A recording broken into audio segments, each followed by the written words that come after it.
Ouçamos a palavra de Deus.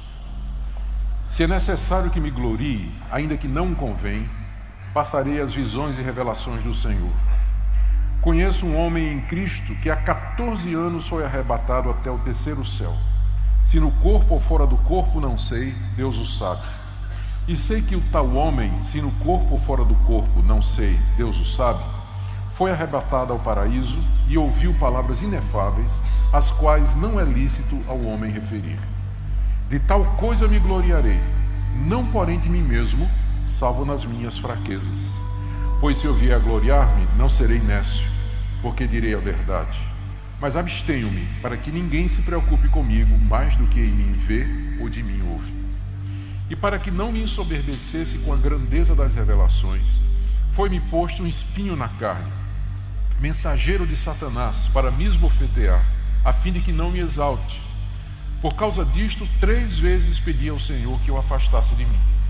Então ele me disse: a minha graça te basta, porque o poder se aperfeiçoa na fraqueza. De boa vontade, pois, mais me gloriarei nas fraquezas, para que sobre mim repouse o poder de Cristo. Pelo que sinto prazer nas fraquezas, nas injúrias, nas necessidades, nas perseguições, nas angústias, por amor de Cristo, porque quando sou fraco, então é que sou forte. Vamos orar pedindo que Deus nos ajude. Só um minutinho antes da oração. Você precisa falar.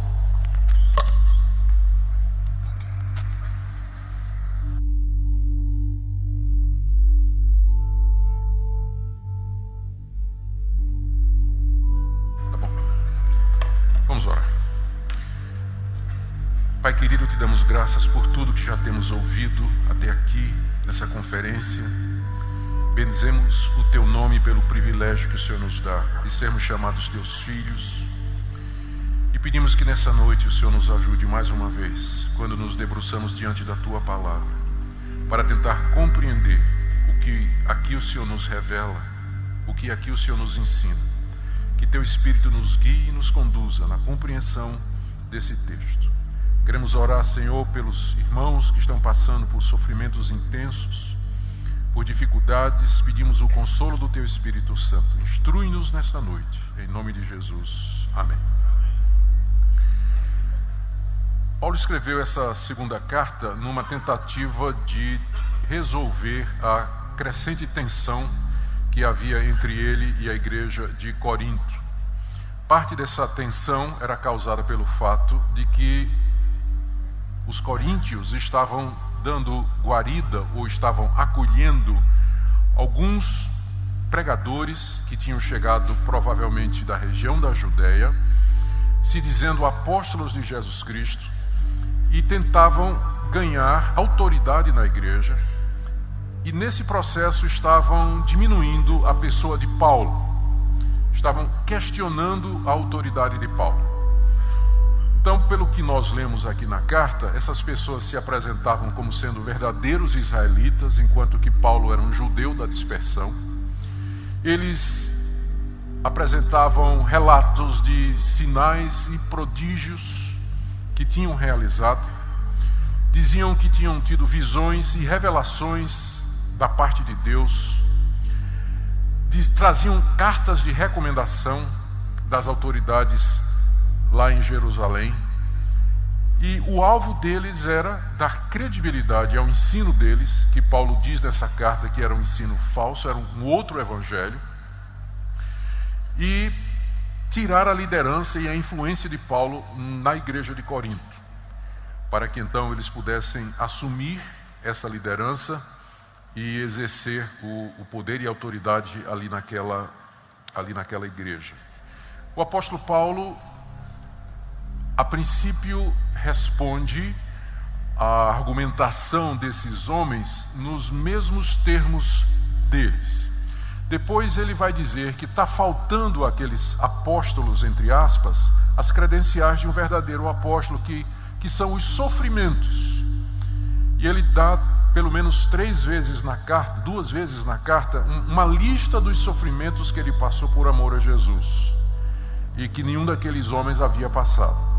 Então faltava a eles aquilo que de fato, finalmente, haveria de autenticá-los como ministros de Jesus.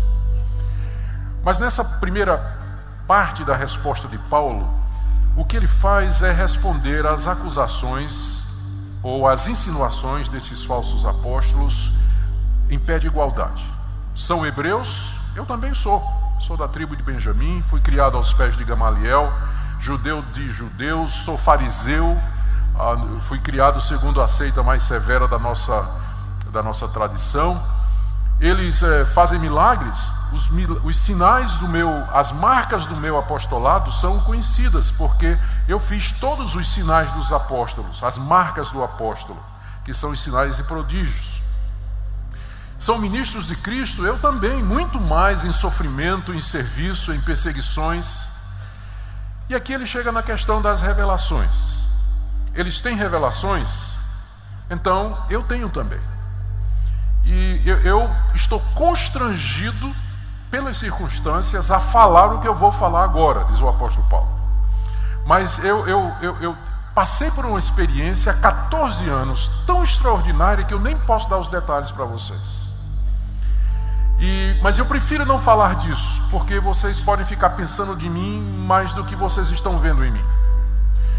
Mas, Paulo continua, o que aconteceu foi que essas revelações foram tão grandes e tão sublimes, que para que eu não ficasse exaltado, para que eu não me considerasse mais do que eu sou, me foi colocado um espinho na carne, para me humilhar.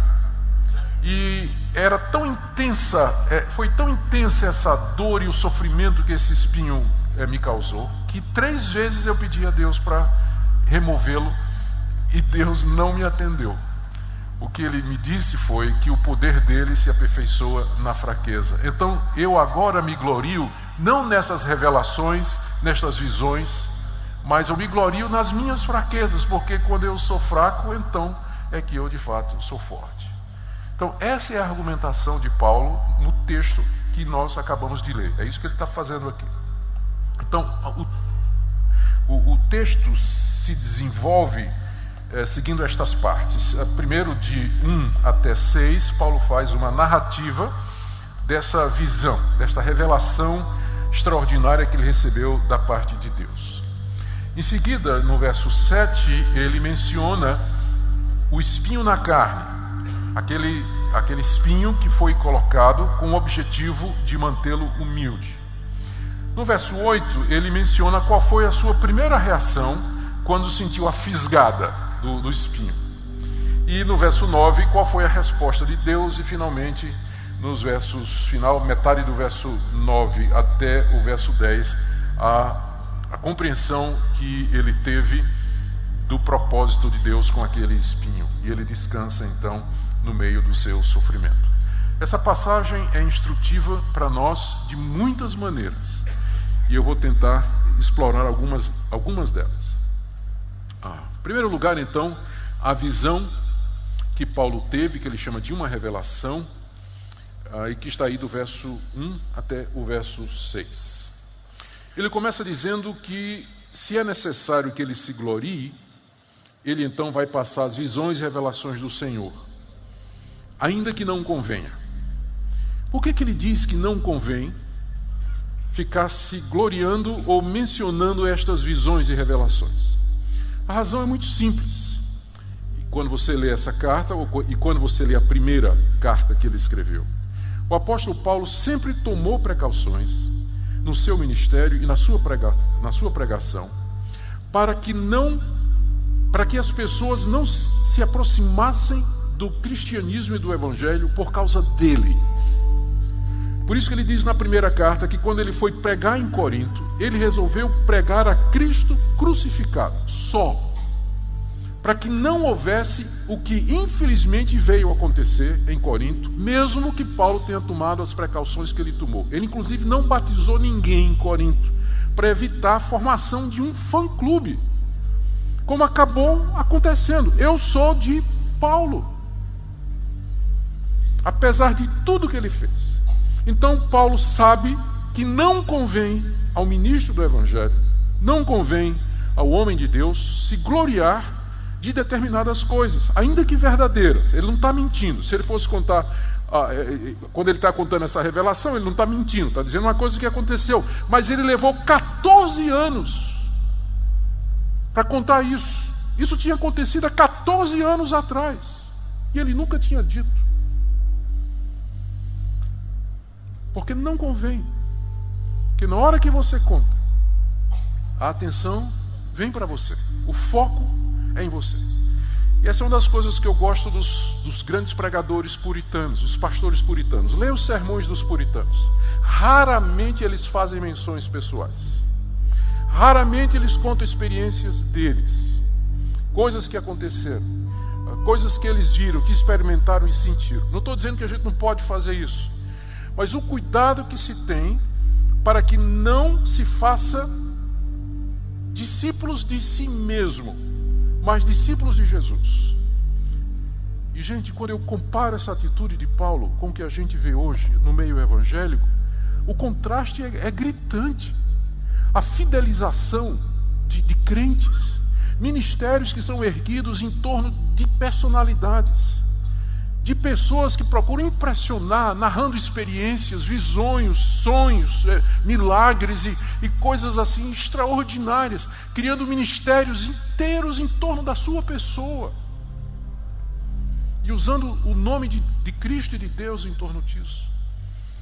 E essa crítica que eu estou fazendo, ela pode se aplicar a nós também no ministério, como pastores, como pregadores do Evangelho, como líderes nas nossas igrejas. Por isso Paulo diz: eu vou me gloriar, mas eu sei que isso não convém. Estou fazendo isso como que relutante por causa das circunstâncias.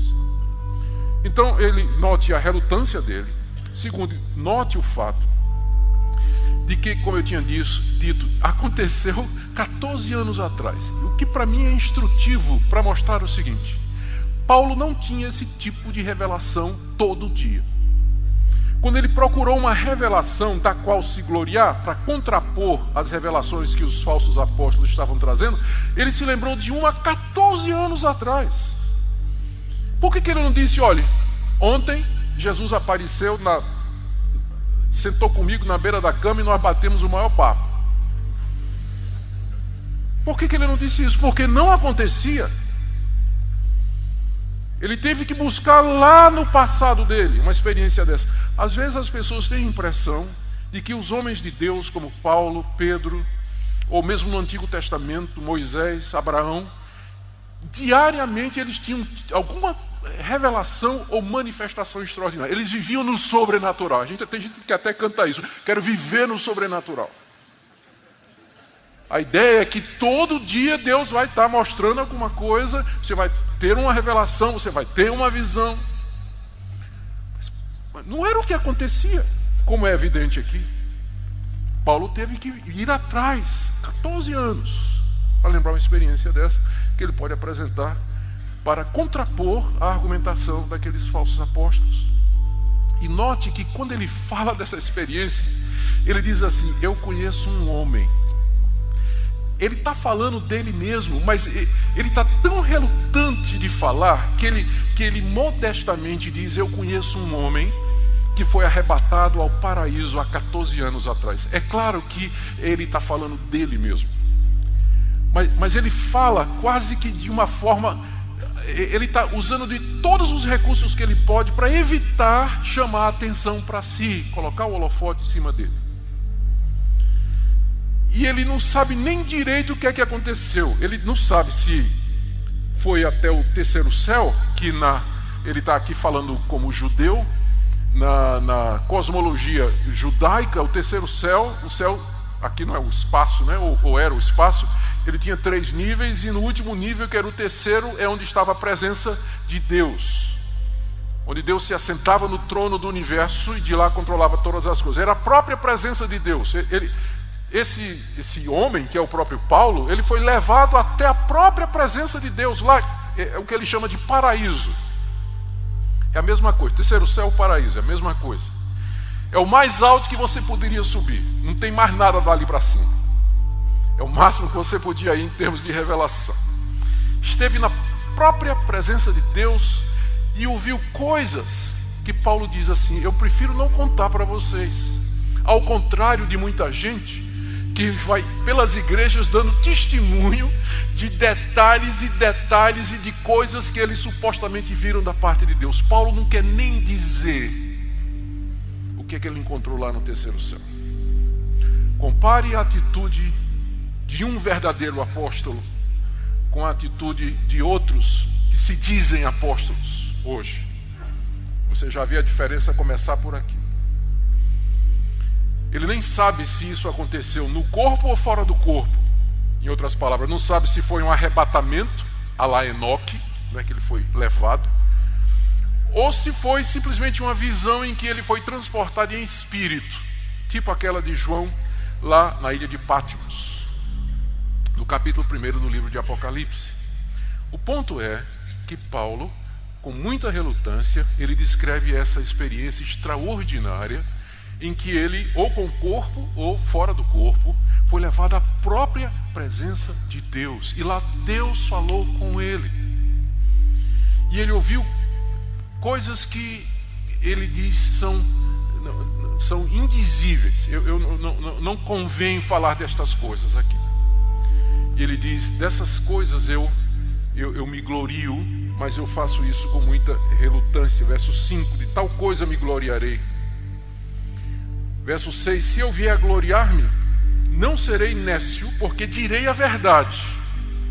Mas eu me abstenho, para que ninguém se preocupe comigo, mais do que em mim vê ou de mim ouve.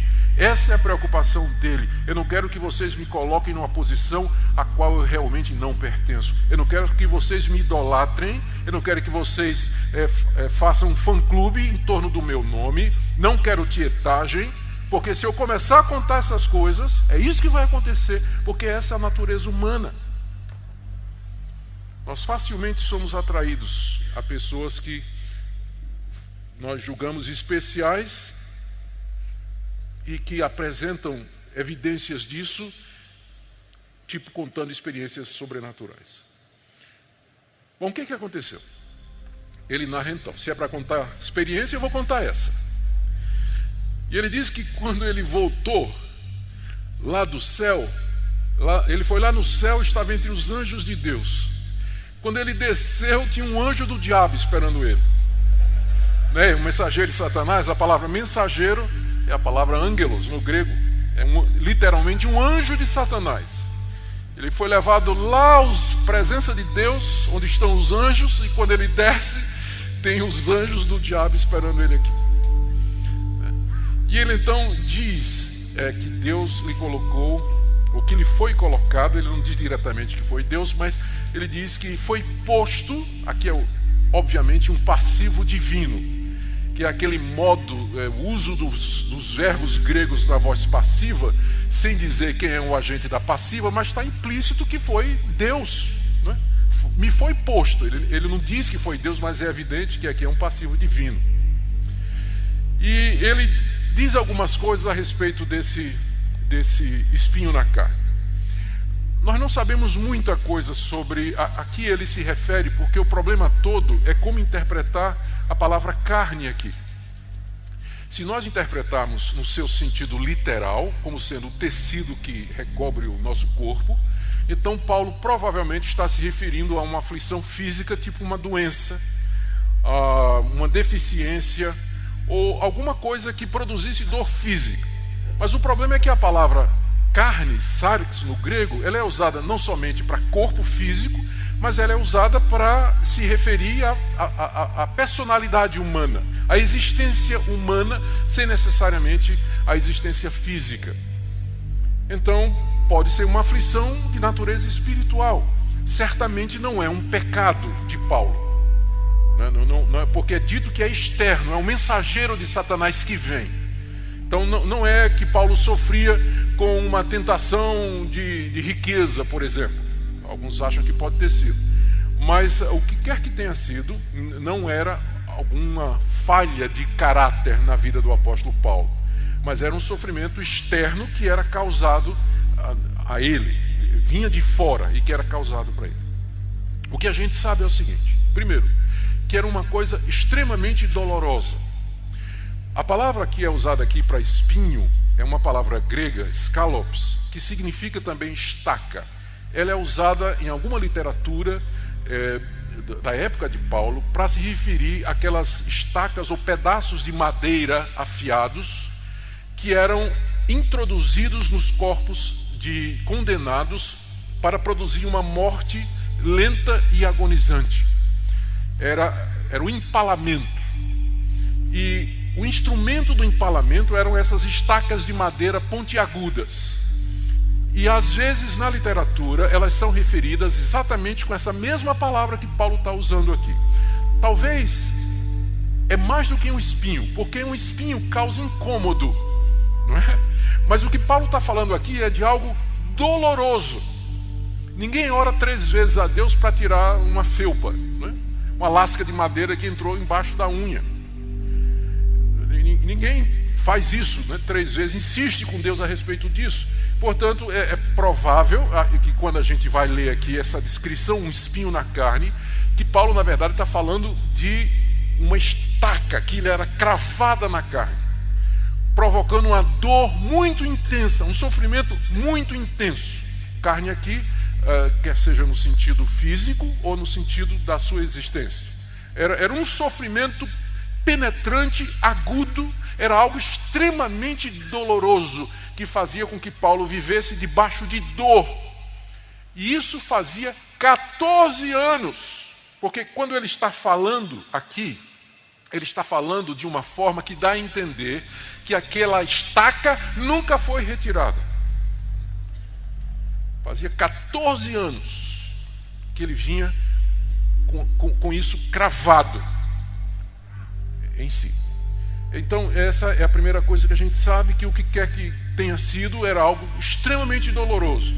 A segunda coisa que a gente pode perceber aqui é que era também algo que humilhante, que humilhava o apóstolo Paulo, porque ele diz que esse mensageiro de Satanás, já vou falar sobre isso, ele foi mandado para o esbofetear.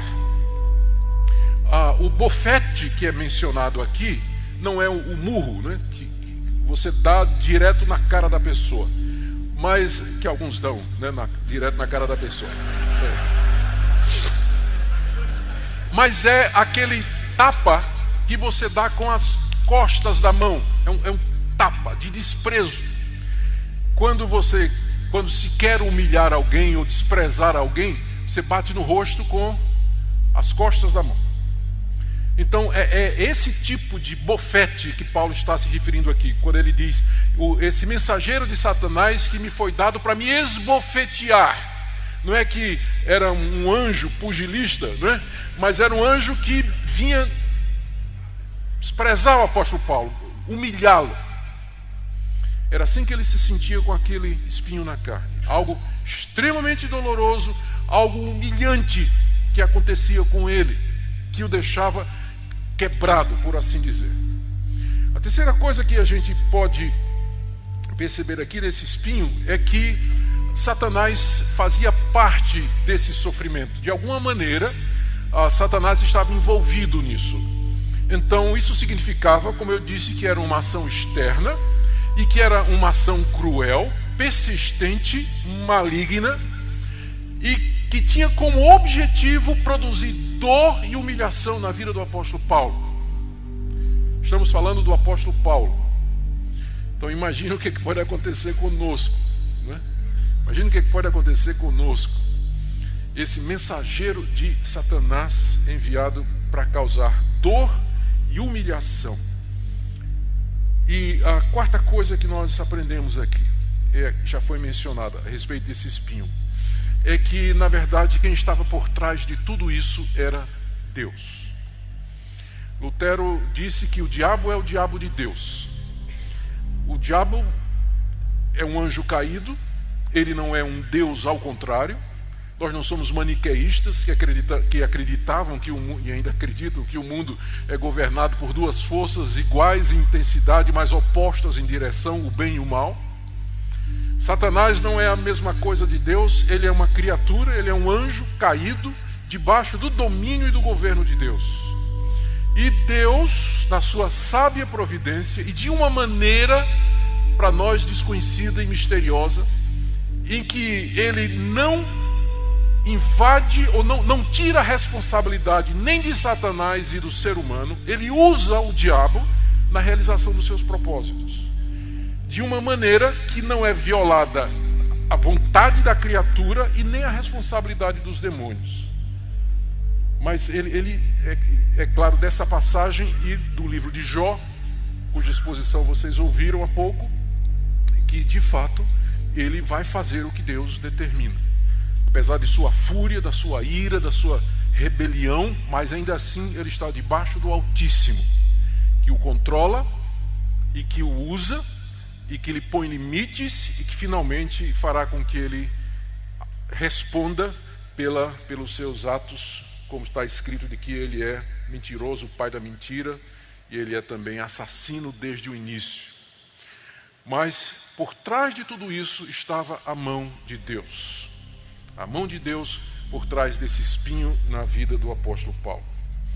A quinta coisa que nós aprendemos desse espinho é que o propósito dele, está aí no verso 7, era que Paulo não se exaltasse.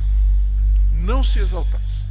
O que poderia facilmente acontecer, dada a grandeza da revelação que ele recebeu. Ele poderia pensar que ele era mais do que realmente ele era, porque teve esse privilégio de ser levado à presença do próprio Deus ainda vivo aqui e ter ouvido coisas que não foram referidas a mais ninguém. Então, com facilidade, Paulo poderia se exaltar. Ele poderia se envaidecer, encher-se de orgulho, de prepotência, e aí se tornaria não usável por Deus. Deus não poderia usá-lo. Deus poderia usar um apóstolo sofrendo e humilhado, mas não pode usar um apóstolo arrogante, que pensa de si mais do que convém. Por isso, se Deus tiver que escolher entre manter você humilde através da dor e do sofrimento, ou ver você alegre e feliz, porém orgulhoso, adivinha o que ele vai escolher?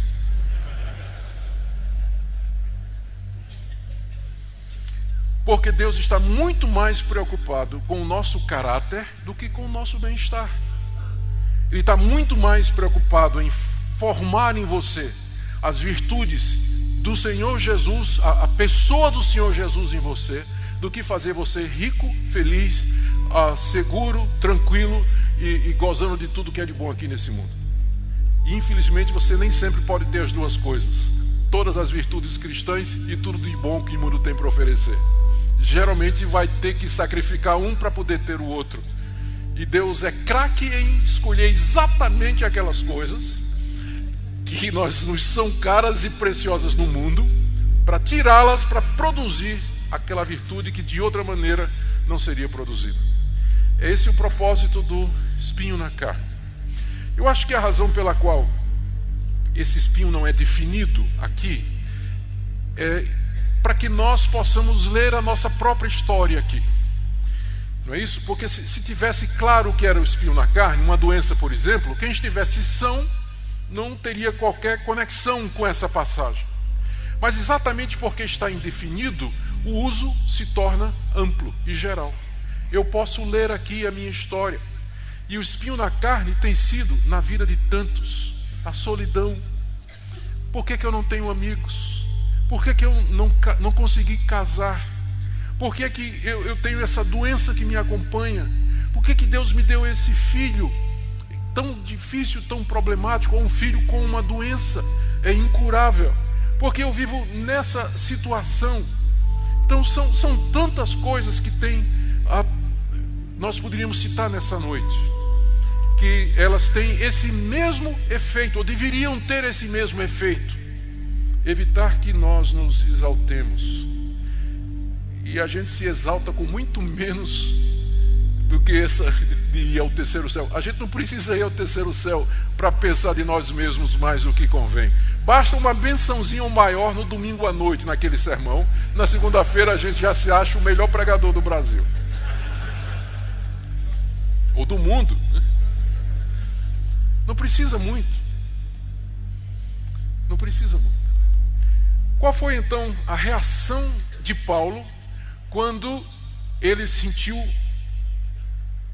a fisgada da estaca, quando a dor começou? A reação de Paulo foi a reação natural que eu e você temos e todos têm diante da dor e do sofrimento quando ele chega. Está aí no verso 8, por causa disso, 3 vezes pedi ao Senhor que o afastasse de mim. Não é errado você pedir a Deus para poupar você do sofrimento e da humilhação, especialmente se ela é intensa ou se dura muito tempo. Então, não é errado. Na verdade, a Bíblia nos encoraja a irmos a Deus e levar a Ele a nossa aflição, a nossa dor, a nossa angústia e a nossa necessidade. O problema é a falsa teologia ou falso evangelho que diz que a vontade de Deus sempre é tirar você do sofrimento. Que a vontade de Deus sempre é fazer você se sentir bem. Que Deus existe para atender às suas necessidades. Que Deus existe para fazer você viver feliz. Esse é o problema. Então, não é errado orar como Paulo. Porque o próprio Senhor Jesus orou no Getsemane de forma semelhante, diante da perspectiva da cruz. E essa é uma coisa que nós aprendemos. A segunda coisa que a gente aprende aqui, a respeito de oração, é que nem sempre Deus responde da primeira vez. Estou falando repetindo um pouquinho do que eu disse na primeira mensagem a respeito do silêncio de Deus. Imagina a cena, a estaca entrou, Paulo sentiu, curvou-se diante de Deus e clama: ó Deus, essa dor é insuportável, eu estou sendo humilhado aqui, Senhor.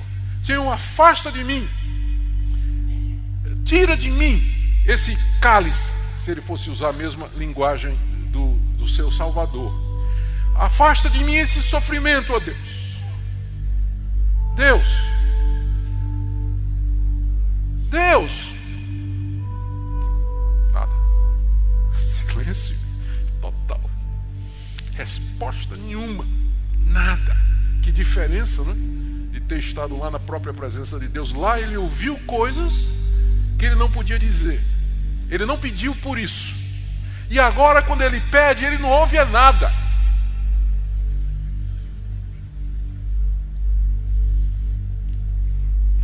Aí ele volta uma segunda vez. E segunda vez: Pai, eu estou sofrendo, já te pedi uma primeira vez. Já orei, já insisti, já me clamei diante de ti, eu estou em dor aqui, Senhor, insuportável, estou sendo humilhado. Por favor, afasta de mim esse mensageiro que me esbofeteia, que me humilha, essa dor como uma estaca na minha carne. Nada. Silêncio. Mais completo silêncio. E aí então ele vem pela terceira vez, repetindo as mesmas palavras: afasta de mim. Afasta de mim. E aqui aprendemos mais uma coisa. Terceiro ponto nessa passagem aqui, nesse versículo. Aprendemos que Deus nem sempre responde. Aprendemos que o silêncio também é resposta. Mas aprendemos também que quando Deus responde, nem sempre Ele dá o que nós queremos. Ao contrário do que essa teologia equivocada ensina aos seus incautos seguidores. Que se você orar da maneira certa e apropriada, você vai receber de Deus exatamente o que você está pedindo. Essa chamada confissão positiva foi popularizada na década de 80 por movimentos como Palavra da Fé e outros, que ensinavam, baseados no famoso livro de Kenneth Hagin e também do Paul Yong Cho, A Quarta Dimensão, que se você na oração disser a Deus exatamente o que você quer: eu quero casar com um homem moreno, de olhos azuis e que tem um doutorado em medicina. Porque se você só disser a Deus: Deus, eu quero casar, de repente você não vai gostar do candidato que ele vai mandar. Você pode ter uma surpresa. O Paul Yong Cho, no livro dele, conta A experiência de uma mulher que pediu a Deus que lhe desse uma casa própria e de repente ela herda uma casa de um parente distante na China. Porque não disse a Deus: eu quero uma casa aqui, na minha cidade.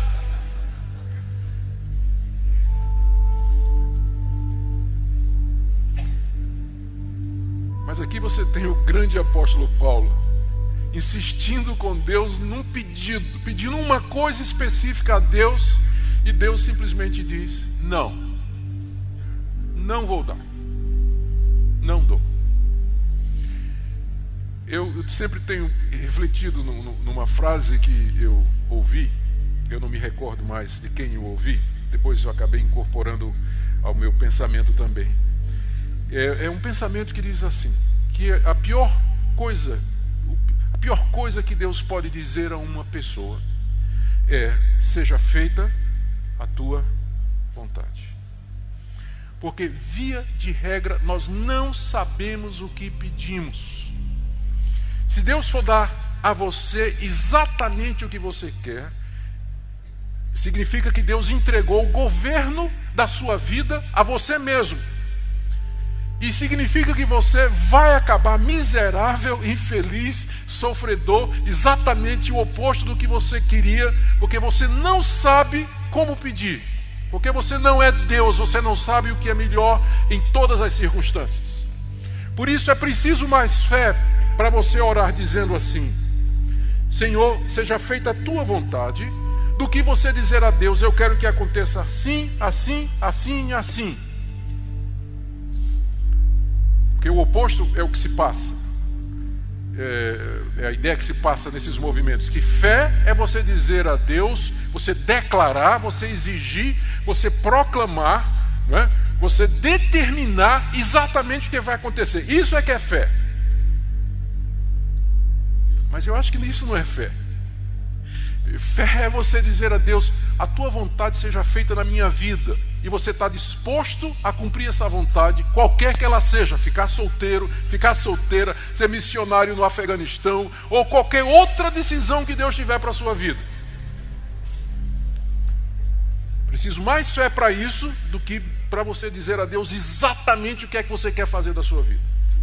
Não estou dizendo que você não pode pedir a Deus coisas específicas. Pode pedir para casar e pode dizer que você gostaria que a mulher fosse assim, assim, assim. Não faz mal. Mas no fundo você vai ter que dizer também: mas seja feita a tua vontade e não a minha. Não é? Seja feita a tua vontade e não a minha. Então, 3 vezes Paulo ora, e finalmente a resposta, quando vem, a resposta é não. E é uma coisa completamente diferente, é inclusive melhor do que Paulo tinha pedido. Paulo pensava que a melhor solução para o seu sofrimento era que o sofrimento cessasse. Mas Deus tinha uma solução melhor, era dar a sua graça para que Paulo suportasse o sofrimento com o benefício extra da humildade.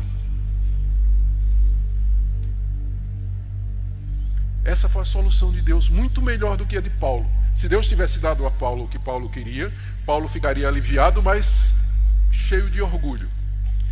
Paulo diz: não, Deus diz: eu tenho uma solução melhor. Eu vou deixar a estaca exatamente onde ela está, mas eu vou te dar a graça para você viver com isso, sua vida toda talvez. Você vai suportar isso, aprender a conviver com isso, aprender a conviver com a dor, com o sofrimento, com a humilhação, com a contrariedade, com a frustração, com a solidão, com a doença, enfim, o que quer que seja que o espinho represente aqui nesse texto para a sua vida. Deus não prometeu tirar o espinho, mas Ele prometeu a graça para você viver com ele. Aqui no caso de Paulo. Algumas vezes Ele tira, é claro, né? Eu estaria sendo reducionista de toda a mensagem bíblica se eu dissesse que Deus nunca tira. Às vezes Ele livra. Eu penso aqui em vários casos da própria Bíblia em que Deus livrou seus servos de situações terríveis de sofrimento. E a própria história da igreja e a nossa própria experiência. Nós poderíamos narrar experiências em que Deus nos livrou de um sofrimento prolongado, ou até do próprio sofrimento em si. Mas tem vezes que Ele não faz isso. Tem vezes que ele vai deixar a estaca lá mesmo. Tem vezes em que ele deixa um mensageiro de Satanás, esse bullying miserável, infernal, nos assediar todo dia. Porque é isso que ele é, o mensageiro de Satanás. É um bullying, não é? E todo mundo sabe o que é sofrer com bullying na escola. Eu fui vítima de bullying quando eu estava na... Eu era gordinho, né, na escola. E me lembro bem de um rapaz lá, alto, forte, né, que resolveu me fazer o alvo das suas... do seu assédio. E como eu sofri muito na escola. Agora imagine você passar isso toda a sua vida, aquele bullying te esperando todo dia para te assediar, te humilhar e te fazer sofrer. Era isso que estava acontecendo com Paulo. E é isso que ele pediu a Deus: tira de mim. Deus disse: eu não vou tirar isso da tua vida, mas eu vou te dar graça para que quando ele te esbofetear, você dizer: oh Deus, obrigado por me lembrar quem eu sou. Obrigado por me lembrar o meu lugar. Obrigado por ele lembrar que eu dependo de ti. 3 vezes. E a resposta foi essa. A resposta de Deus está aí no verso 9. Então, finalmente, não é? Deus responde. Depois do silêncio vem a resposta: a minha graça te basta. É só isso que você precisa, Paulo, a minha graça. Você não precisa tanto de alívio, mas você precisa de graça para suportar a dor e o sofrimento. Graça, nós sabemos o que é a ação misericordiosa e não merecida de Deus em nossa vida, nos sustentando, abençoando, guiando, iluminando e, acima de tudo, nos salvando e também nos santificando. É só o que você precisa, é de mim. É só o que você precisa, é de mim, Paulo, de nada mais. É por isso que esse espinho está na sua vida, por isso que esse mensageiro está aí lhe esbofeteando. E ele explica então como é que funciona a dinâmica do poder no cristianismo. Porque o poder tem variantes do texto na língua grega que incluem a palavra meu, não é? Porque o meu poder se aperfeiçoa na fraqueza. Essa é a maneira como Deus faz os seus servos poderosos. Não é tornando-os fortes, não é tornando-os publicamente respeitáveis, não é tornando os super apóstolos, que inclusive é uma palavra que Paulo usa aqui, que foi traduzida como tais apóstolos. Eu prefiro aqui a tradução da NVI, que já traduziu como super apóstolos. Paulo dizendo assim, esses tais apóstolos, na versão Almeida, mas na NVI está esses super apóstolos, que é o que está dizendo no grego. E Paulo está exatamente ironizando. Vocês estão pensando que vocês... são alguma coisa se fazendo passar por super apóstolos. Então o caminho de Deus não é nos transformar em super apóstolos, super pregadores. Não é esse o caminho de Deus. O caminho de Deus para nos tornar poderosos em Cristo é primeiro nos humilhar, é primeiro nos quebrar. E para isso então ele usa o espinho na vida dos seus servos, na vida das suas servas. É assim que ele age, é assim que ele faz, e não há muita exceção para isso, já que o exemplo que nós temos na Bíblia é do próprio apóstolo Paulo. Então, você não pode pedir assim, dizendo: eu gostaria de ser uma exceção. Não tem nenhuma garantia de que você vai ser uma exceção, porque o exemplo é do próprio apóstolo Paulo. O caminho de Deus é esse. Eu gosto de uma ilustração que é muito conhecida, vocês com certeza já ouviram, como tem muitos pastores com certeza já usaram também, mas eu acho que cabe aqui, que é aquela história, não sei se verdadeira ou não, eu passo para vocês do jeito que eu ouvi, de que teve um retiro de pastores num determinado local, num recanto próprio para isso, e os pastores estavam lá para confraternização, para descanso, para estudo, comunhão, e na hora do lazer, havia um lago lá na propriedade que podia nadar nele, com um aviso de que tivesse cuidado porque era fundo. E um pastor lá se aventurou a nadar até o meio do lago e de repente teve cãibra lá no meio do lago. E ele começou a afundar. E começou a se debater e gritar, pedindo socorro. E os outros pastores se juntaram lá à margem do lago e ficaram olhando, né? Era longe. E ninguém sabia o que fazer, que se lembraram do pastor João, que era campeão de natação antes de se converter, né? E estava aqui, não é que tem nada contra nadar, pode ser crente e nadador, né? Mas na história era assim. Ele tinha sido campeão de natação. E estava em forma. E o pessoal olhou para ele: João, vai lá, o cara está morrendo. E o pastor João olhou e cruzou os braços, ficou olhando lá, o outro lá, batendo: socorro, socorro, e descendo, subindo. E o pessoal nervoso: vai, e o João não ia. Finalmente, quando o pastor lá deu o último grito e desceu mesmo, né, que dava para ver as bolhas subindo assim na superfície, o João pulou, deu 3 braçadas, chegou lá, pegou o cidadão e nadou tranquilamente até a margem. E foi cercado pela turba furiosa de pastores, dizendo assim: por que você, podendo tê-lo salvado antes, permitiu que ele sofresse tanto antes de salvá-lo? E a resposta vocês sabem. Se eu tivesse ido enquanto ele tivesse forças, ele ia se agarrar comigo e nós dois haveríamos de morrer afogados. Eu só podia ajudá-lo depois que ele desistiu dele mesmo. É essa lógica que está aqui. O meu poder se aperfeiçoa na fraqueza, mas para que você saiba que você é fraco, para que você sinta que você é fraco, Deus tem que lhe lembrar disso, e às vezes o caminho dele é o sofrimento, para lembrar você que você é fraco. E é quando então nós podemos ser de fato usados por Deus. Está aqui a reação de Paulo, metade do verso 9 ao fim: de boa vontade, pois, mas me gloriarei nas fraquezas, para que sobre mim repouse o poder de Cristo. O que são estas fraquezas? São estas circunstâncias similares a ter um espinho na carne, um mensageiro de Satanás, que nos fazem sentir a nossa dependência de Deus, as nossas limitações, a nossa mortalidade, sentir que nós somos pó, que nós não somos melhores do que os outros, que se temos alguma coisa é só pela graça de Deus. É isso que é viver em fraqueza. É isso que para o mundo é uma coisa abjeta e desprezível. Contudo, para nós, as fraquezas são o segredo, na verdade, da vitória, da bênção e do poder no ministério e na vida cristã. É o contrário do mundo.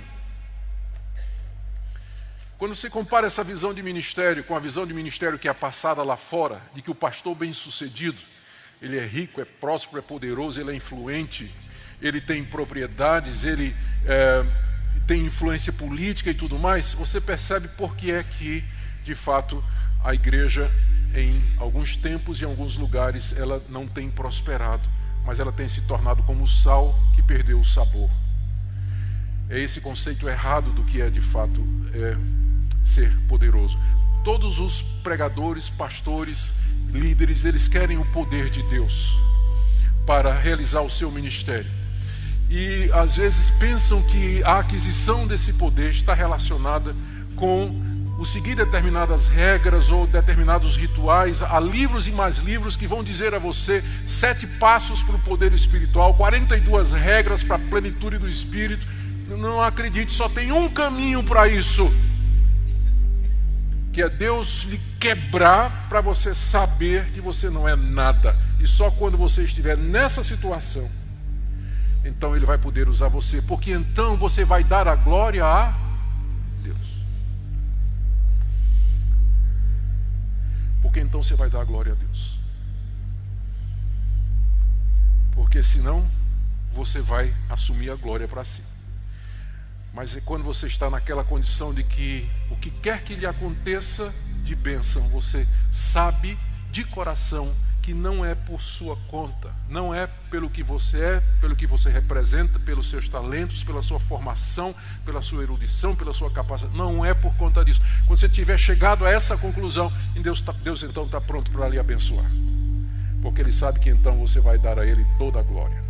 Antes disso, Ele não vai dividir a glória dele com ninguém, muito menos com você.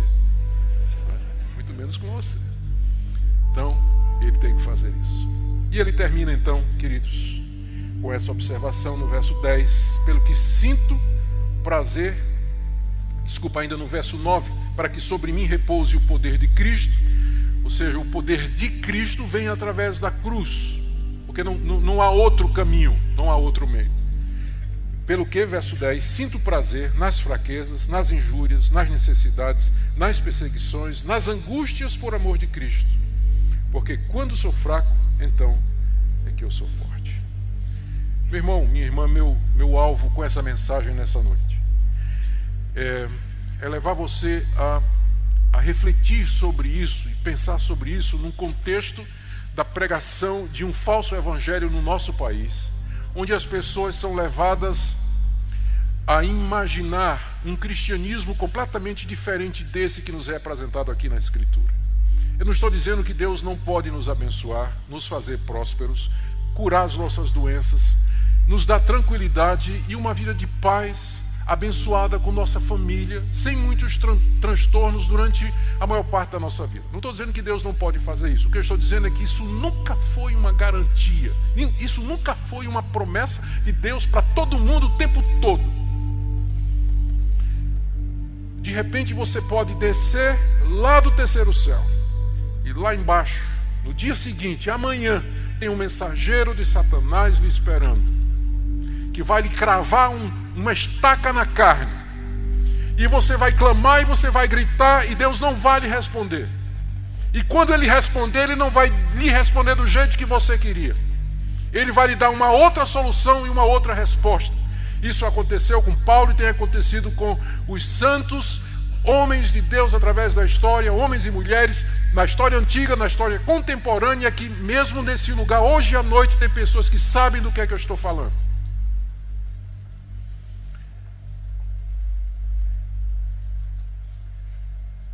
E Ele faz isso para que possa nos usar para a sua glória, para que nós possamos dar testemunho do poder de Cristo em nossa vida.